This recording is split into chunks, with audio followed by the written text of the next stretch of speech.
Hi friends, next இன்றைக்கி என்ன make பண்ண போகிறோன்னா, தொட்டிலெலாம் கட்டுவாங்க இல்லைங்களா, டால் மாதிரி. அது எப்படி மேக் பண்ணுறது கிளாத்லன்னு பார்த்துடலாம்.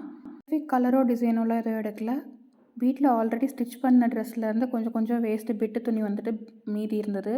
அதை வச்சு தான் செய்ய போகிறோம். இப்போ நான் வந்துட்டு கிளாத்தில் நமக்கு என்ன டிசைன் வேணுமோ அதை வந்துட்டு பென்சிலில் இல்லைன்னா பெனில் அவுட்லைன் ட்ரா பண்ணிவிட்டு நம்ம வந்துட்டு அந்த அவுட்லைன் மேலே ஸ்டிச் பண்ணி எடுத்துக்கலாம்.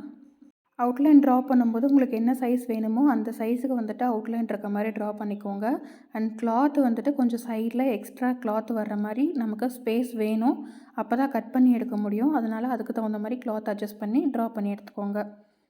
கார்னர்ஸ் எங்கேயெல்லாம் வருதோ அங்கேயெல்லாம் ஃபூட்டர் அட்ஜஸ்ட் பண்ணிவிட்டு அதுக்கப்புறம் ட்ரா பண்ணிங்கன்னா இன்னுமே கொஞ்சம் ஈஸியாக இருக்கும். இப்போ பார்த்தீங்கன்னா தெரியும்.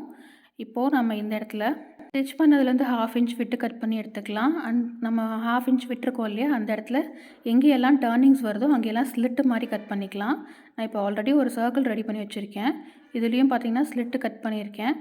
அண்ட் நம்ம ஸ்டிச் பண்ணப்போ ஒரு ஃபிங்கர் உள்ளே போகிற மாதிரி கேப் விட்டுருக்கேன். அப்போ தான் வந்துட்டு நம்ம வந்துட்டு கிளாத்தை ரிவர்ஸ் பண்ண முடியும். இப்போ நான் ஒரு டூத் பிக்கோட ஹெல்ப்போட கிளாத்தை வந்துட்டு ஃபுல்லாக ரிவர்ஸ் பண்ணி எடுத்துக்கிறேன். ஸ்பேஸ் வேணும்னா நீங்கள் இன்னும் கொஞ்சம் கூட விட்டுக்கலாம். அப்போ பஞ்சு உள்ளே துணிக்கும் போது கொஞ்சம் ஈஸியாக இருக்கும். நான் ரொம்ப வந்துட்டு மறுபடியும் நம்ம கையில் ஸ்டிச் பண்ணுறதுக்கு ரொம்ப துணி அதிகமாக இருக்குன்றதுனால ஜஸ்ட்டு ஒரு ஃபிங்கர் மட்டும் உள்ளே போகிற அளவுக்கு ஸ்பேஸ் விட்டுருக்கேன். அந்த கேப்பில் வந்துட்டு நான் கிளாத்தை திருப்பி எடுத்துக்கிறேன். துணியை திருப்பினதுக்கப்புறம் நம்ம டூத் பிக் இல்லை பென்சில் அந்த மாதிரி ஏதாவது பேக் சைடு விட்டுட்டு உள்ளே விட்டு நம்ம அந்த கார்னர்ஸ் எல்லாம் கொஞ்சம் புஷ் பண்ணி கொடுக்கும்போது நமக்கு கார்னர்ஸ் கொஞ்சம் நீட்டாகவும் எக்ஸாக்டாகவும் வரும். ஸோ நான் மொத்தம் இப்போது 3 டிசைன்ஸ் கட் பண்ணி வச்சுருக்கேன். ஒன்று வந்துட்டு ஒரு க்ளவுடு மாதிரி, 2 ரவுண்டு, 2 டியர் மாடல். நான் இதை வந்துட்டு இப்படி தான் அரேஞ்ச் பண்ணலாம் அப்படின்ற ஐடியாவில் இருக்கேன். இப்போ நம்ம கொஞ்சம் கேப் இருக்குது இல்லைங்களா, திருப்பினதுக்கப்புறம் இந்த கேப்பில் வந்துட்டு நம்ம காட்டனை மிக்ஸ் பண்ணிக்கலாம்.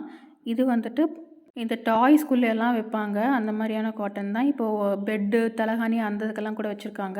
ஸோ இப்போ வந்துட்டு நம்ம உள்ளே எந்த இடத்துல கேப் இருந்தோ அந்த கேப் மூலிமா எல்லாம் உள்ளே இன்சர்ட் பண்ணியாச்சு. நமக்கு எவ்வளோ ஸ்பாஞ்ச் வேணுன்றதை பொறுத்து இதை வந்துட்டு நம்ம ஸ்டிச் பண்ணி எடுத்துக்கலாம்.